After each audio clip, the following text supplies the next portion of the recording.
หมอยสุงค่าวันมื้อนี้เป็นวันที่19เดือนธันวาคมที่11ปี2025เป็นวันพุธในตอนแรกข่าวใส่หมอหอมได้อ่อนเอาพี่น้องเฮาค่ะมารับถ่อมด้วยข่าวเหงาที่มีอยู่2ตอนตอนที่1ค่ะเคอมิ้นอันต่างก้นใหญ่ก้นหลงเป็นเพกึ่งกลางไฟลุกไหม้ในข่าวมีก้นรูเซ็งดังนำค่ะข่าวเที่ยงตอนหนึ่งค่ะอันนี้ก็มีก้นหลอมเฮ็ดก้นคอเคอมิ้นเหี่ยวก็ต่างเอาก้นออกข้าวตั้งในกว่ามาเป็นหลายตีหลายตั้งเหย้าเฮ็ดไหนค่ะนะอ่อนตั้งเปิ้นได้แต่ก็ เข้ามาถ่อมด้วยข่าวง่าวโหนให้อ่อนตั้งหน่อยค่ะเป็นเพกึ่งกลางตั้งเฮอมีนค่ะเมื่อวันที่17เดือนธันวาคมที่11ปี2025ได้มีข่าวง่าวออกมาว่าเฮอมินต่างก้นต่างโพเตียนต่างผู้ใหญ่ก้นหลงพ้องหลงฝ่ายเมืองแฮเนี่ยค่ะเลยเป็นเพกึ่งกลางเมื่อพองตีเตลงกึดตีกว้างเฮอมินโครเวซีเจดอนลัวลาบาเมืองของโกนะคะออม เมื่อพ้องที่เป็นเพศกึ่งกลางนั้นค่ะนะก้นออกข้าวตั้งและโพแตนเขาผู้ใหญ่ก้นหลวงโพอันออกข้าวตั้งในก็อ่อนกันเรียนออกเปิดตาเอาตัวรอดหังไผมันเฮ็ดจังไหนคะออมก้อยกะว่าอิงเนอเปิ้นตีนั้นนั่นซ้ำเนี่ยค่ะเนาะมันเป็นเมืองค่ะนะเมืองกวนปั้งว่าหังว่าเฮ็ดไหนแหวก็เลิศสุดก็มีคนรู้เซ็งสาใจกว่าเฮ็ดไหนค่ะลองตั้งที่อันเฮ็ดให้เป็นเพศกึ่งกลางในปอกกำไดได้ก็ย้อนเปว่าคือหมิ่นในมันหลุดออกดีรันเวย์เหไลเป็นภัยลูกใหม่ค่ะตั้งฝ่ายภูมิพลพรเขาเนี่ยก็มาจอยแขหมอดภัยเฮ็ดในนั้นค่ะนะเฮียก็ไล่ฮู้ว่าเปิงเป็นในปอกกำในในค่ะนะมีก้นรูเซ็งสาใจอยู่หมอก70เกาะเจอในว่าหนังในเนี่ยค่ะ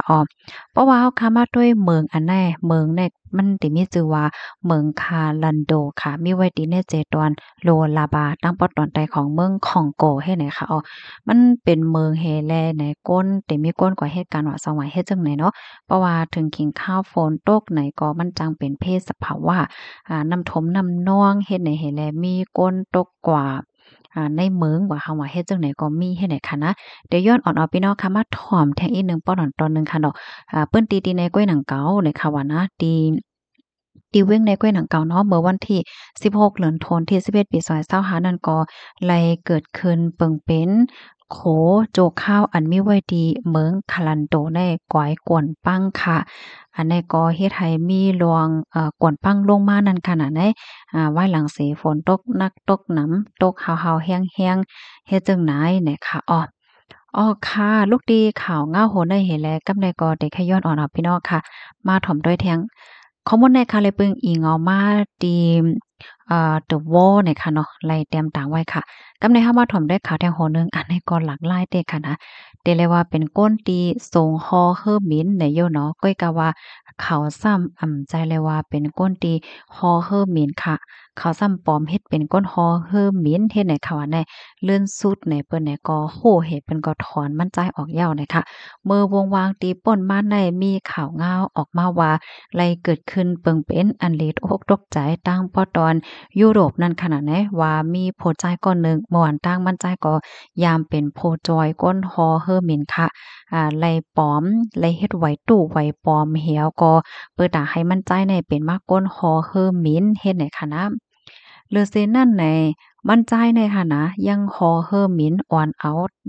ก้นออกข้าวตั้งในกว่าตั้งปอตอนยุโรปกว่าตีหนึ่งเหย้าตีหนึ่งในมาเป็นหลายปอกหลายกำในขนาดในข้าวตั้งหลายเลินเฮ็ดจังแหนนะ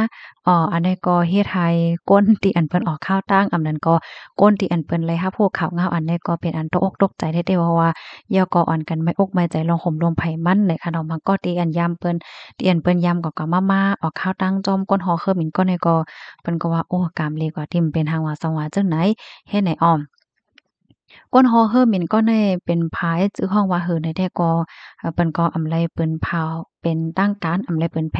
ออกมาเนี่ยค่ะไลฮู้ว่ามั่นใจในยามเป็นโพจอยก้นฮอเฮอร์มินนั่นน่ะม่วนตั้งก็ยามเหตุการณ์จอมสายการมินGaruda อินโดนีเซียเนี่ยค่ะข่าวยามสืบมาเนี่ยมันใจก่อเฮ็ดเพิ่นลิกเพิ่นลายอันตู้อันปลอมมันเปิดดาเดเข้าเหตุการณ์ในตำแหน่งตั้นเฮงเป็นก้นคอเครือหมินกัปตันของ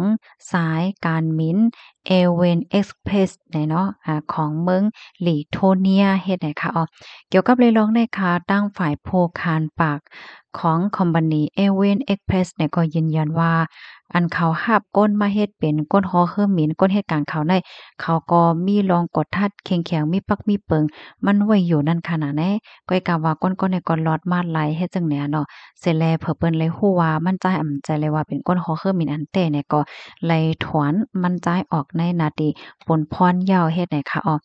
ไหลฮู้เที่ยงว่าก้นฮอเครื่องหมินก็ในๆค่ะนะยังไหลฮอเครื่องหมิน ยังไลฮอเฮิมเหมียนปันสายการมินยุโรป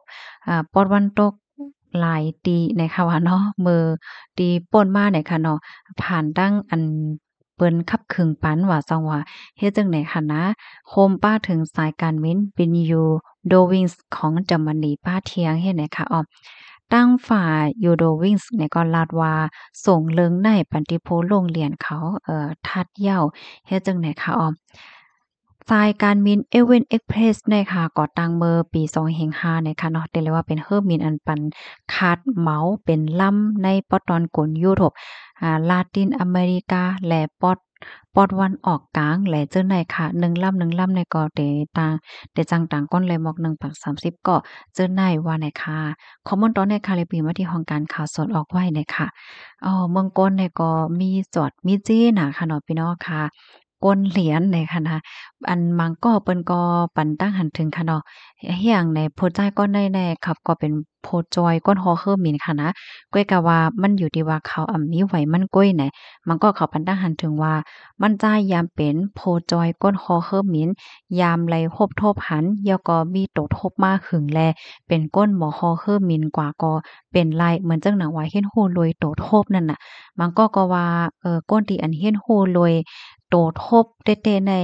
ยังติโ้เลอเสก้นอันเปิ้นยามเคียนมาในโรงเรียนเหี่ยวก็ไล่ไหวจังไหนก็จังเป็นไล่ไหนมันก็เปิ้นก็ว่าเฮ็ดจังไหนนั่นน่ะนะเฮแลเพราะว่ามาต้วยไหนมั่นใจในคอเคอหมิ่นต่างก้นกว่าติงๆได้